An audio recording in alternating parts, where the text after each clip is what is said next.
Kalian pengen tahu sebenarnya apa sih yang terjadi dengan Pi Network? Terutama soal pertanyaan yang mungkin ada di kepala kalian semua. Pi Network itu scam atau enggak sih? Video ini beda dari video Pi Network yang pernah kita publish di tahun 2021, karena di sini gue coba gali lebih dalam tentang Pi Network, sebenarnya project itu seperti apa, dan apakah ada red flags yang bisa jadi tanda untuk hati-hati sama project ini. Hai, balik lagi sama gue Dila, tapi sebelum mulai gue mau kasih tahu dulu nih, kalau kalian cari jawaban tentang Pi Network itu scam atau enggak, gue nggak punya jawabannya. Karena gue juga nggak bermaksud ngejelekin ataupun nyaranin project ini ke kalian. Yang bisa gue lakuin adalah nyampein fakta apa aja sih yang kita temuin dan pendapat gue kayak gimana, supaya kalian bisa punya informasi yang lebih banyak sebelum memutuskan mau pakai Pi Network atau enggak. Intinya adalah kalian nanti bisa tarik kesimpulan sendiri di akhir video ini. Jangan lupa like video ini dan share, serta subscribe biar kalian gak ketinggalan video-video terbaru dari Koinvestasi.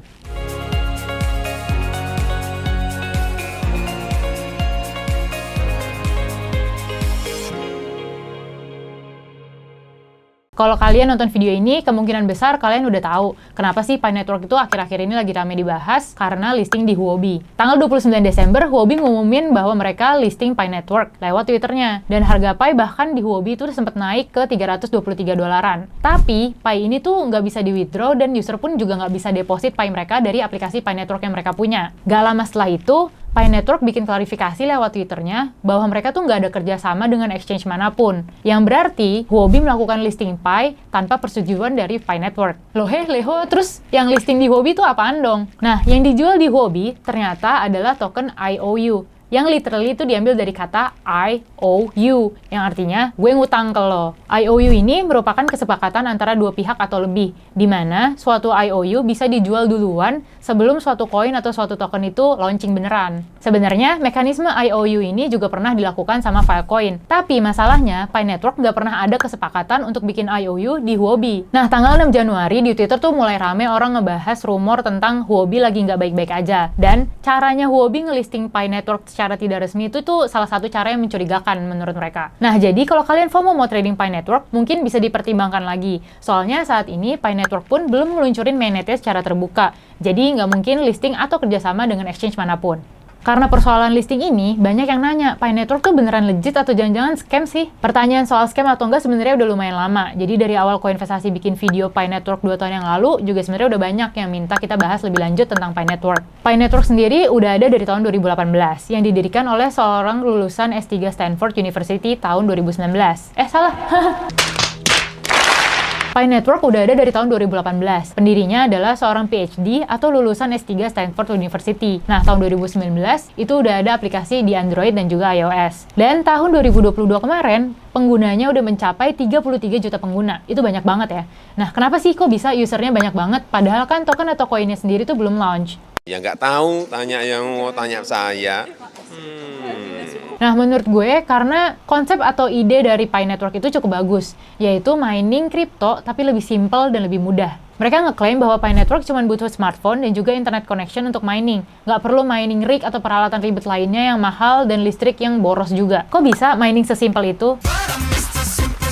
Nah, berdasarkan white papernya Pi Network, mereka bilang kalau mereka pakai mekanisme Stellar Consensus Protocol yang lebih ringan dari Proof of Work seperti Bitcoin, makanya bisa mining pakai smartphone. Tapi ada beberapa concern nih yang sebenarnya kita temuin setelah gali lebih dalam. Red flag pertama, kalau Pi Network mining pakai smartphone, berarti kita bisa asumsi bahwa smartphone yang punya daya komputasi yang tinggi atau spek profesor. Red flag pertama, jika Pi Network beneran mining pakai smartphone, berarti kan kita bisa asumsi nih, smartphone yang spek prosesornya biasa aja, dibandingin sama speknya yang bagus banget, ya berarti kan hasilnya juga bakalan beda. Tapi perihal reward dan juga spek smartphone ini tuh nggak disebutin sama sekali di white papernya Pi Network ini. Yang kedua adalah sistem referralnya. Jadi kalau misalkan gue ngajak orang lain untuk ikutan mining Pi Network, gue bisa dapetin hasil mining yang lebih banyak. Jujur menurut gue emang agak aneh, soalnya mining kok ada sistem referral. Nah, menurut gue ini tuh udah nggak masuk sama konsep mining yang harusnya kalau gue mau dapat mining reward lebih gede, ya harusnya gue gede-gedean daya komputasi aja, ya gue beli aja smartphone yang speknya lebih gede gitu. Sepemahaman gue, referral ini tuh kan nggak ngaruh ya ke daya komputasi smartphone gue. Jadi ya menurut gue ini tuh sistemnya kayak MLM, yang mana model bisnisnya mining crypto. Tapi ya kalian tahu sendiri lah, bisa ngira-ngira reputasi atau citra MLM kan juga kurang bagus. Red flags ketiga itu ada di model tokenomics-nya. Nih, coba kita lihat di white paper mereka, itu mereka jelasin bahwa total supply dari PiCoin itu dihitung menggunakan rumus matematika. Distribusi peredaran koin Pi sendiri itu terdiri dari 3 bagian. Ada mining reward, referral reward, dan juga developer reward. Kalau misalkan diperhatiin dari white papernya, itu emang agak bingungin. Jadi gue coba sederhanain hitung-hitungannya. Intinya adalah mining reward itu totalnya ada 53,3% dari total supply. Lalu referral reward itu 50% dari mining reward, yaitu 26,7% dari total supply. Developer reward sendiri itu adalah 20% dari total supply. Kalau dilihat dari sini sih sebenarnya bagus dong ya, karena alokasi yang dipegang sama developer itu lebih sedikit atau lebih kecil dari yang akan beredar di tangan publik. Tapi sebenarnya berapa banyak sih koin Pi yang akan beredar itu sendiri? Nah ini nih red flag yang kita temuin lagi. Menurut gue, mereka tuh naruh perhitungan matematika yang rumit banget dengan bahasa yang fancy, tapi kok kelihatannya mereka kayak nggak paham apa yang mereka tulis. Gue bakal jelasin sedikit apa yang mereka tulis, tapi sabar aja ya, karena emang agak ribet, karena bahasanya tuh cukup matematis gitu.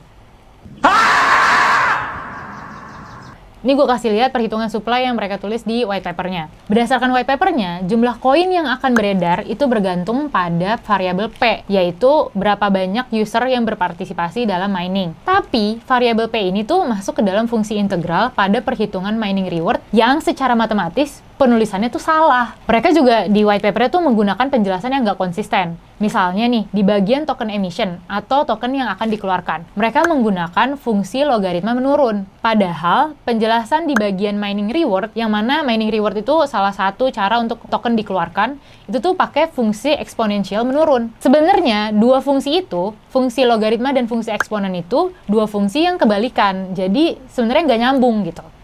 Setelah tadi kita ngelihat white papernya, sekarang kita coba cek blockchain explorernya, karena dia udah punya blockchain explorer sendiri. Kalau kalian mau ngecek, itu bisa dibuka minepi.com/blockexplorer. Nah, tampilannya tuh simple banget sebenarnya. Ada 2 bagian, yaitu testnet sama mainnet. Tapi informasi yang ada di sini tuh memang nggak selengkap sama kayak explorer lainnya, seperti Etherscan misalnya. Nah, di explorer ini kita cuma bisa ngecek ada transaction, payment, sama block. Setelah kita ngecek beberapa kali, ternyata ada satu informasi tuh yang sama di semua bloknya gitu, yaitu bagian total koin sebesar 100 miliar Pi. Di sini jujur gue masih bingung, apakah total koin yang dimaksud adalah total supply Pi sebesar 100 miliar koin? Soalnya gini, kalau misalkan kalian cek coin market cap, kalian bisa lihat bahwa di Huobi tuh harga Pi bisa sampai $323 pas ATH-nya. Dimana kalau misalnya dihitung valuasinya, itu berarti mencapai 32,3 triliun, yang mana itu jauh lebih besar daripada valuasi Bitcoin sekarang. Bahkan kalau misalkan harga Pi turun ke $1 doang, dan ada 100 miliar koin, otomatis Pi bisa jadi kripto peringkat ketiga berdasarkan valuasi. Nah, pertanyaannya, mungkin nggak? Ya nggak tahu, tanya yang mau tanya saya. Gue nggak tahu mungkin atau nggak. Mungkin kalian bisa komen di bawah. Selain itu, ada satu lagi yang jadi concern dari Explorer ini. Pi Network bilang bahwa mainnetnya tuh belum diluncurkan secara terbuka, alias masih enclosed. Tapi udah ada beberapa transaksi yang terjadi. Berarti gue bisa asumsi dong bahwa orang-orang yang bisa pakai mainnet itu ya orang-orang tertentu aja. Tapi karena gue pribadi bukan pengguna Pi Network, jadi gue juga kurang paham. Apakah orang-orang yang bisa akses mainnet ini adalah user yang udah KYC atau verifikasi identitas? Mungkin kalau misalkan kalian ada yang tahu, bisa tulis di kolom komentar juga. Berkaitan dengan KYC, ini juga jadi salah satu concern gue. Karena di white papernya Pi Network itu mereka bilang soal isu privacy yang dijunjung tinggi oleh blockchain dan juga kripto. Tapi kenapa mereka sendiri malah ngadain KYC? I don't know.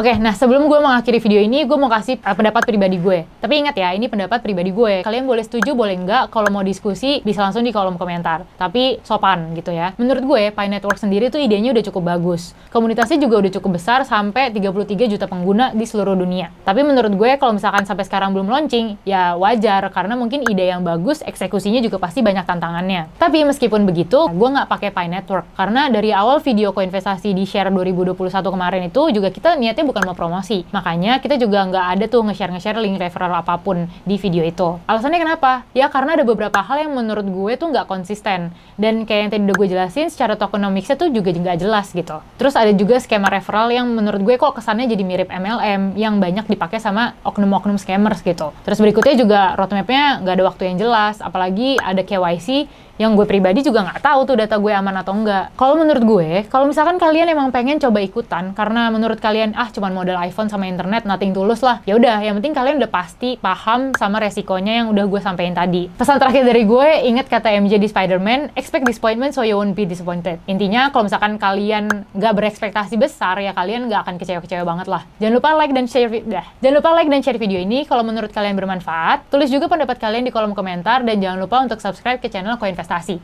Koinvestasi, semua bisa kripto.